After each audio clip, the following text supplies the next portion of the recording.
फार्मसीच्या खाद्यजत्रेची भनक लागल्याबरोबरच केलं की लेक्चर बंक. निघाली आमची भुक्कड गँग. अगं बाई, इथे एवढी गर्दी कशाची? तंजाबाईला टिकली लावायची. घेतला की मग मी पुढाकार. निशाणा चुकला ना. मग काय झालं? मग उतरवले की दुसऱ्या सैनिकाला मैदानात. घेतली की मी शस्त्ररूपी टिकली हातात. अंदाज लावता लावता चुकला हिचा निशाणा आणि येऊन ठेपली बाउंड्रीवर. हमारी इज्जत अब दाव पे लगी थी. और हमारा आखरी सैनिक ही बचा था.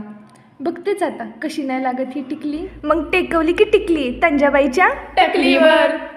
हमारी विजय का जश्न मनाते हुए. गोळ्या बनवणारे पोळ्या कशा बनवतात तेच तेच बघायला बघायला गेलो. पोळ्यांना तर भारीच सजवलं होतं की. मुझे छोड़कर जो तुम खाओगे. बडा पछताओगे बडा पछताओगे.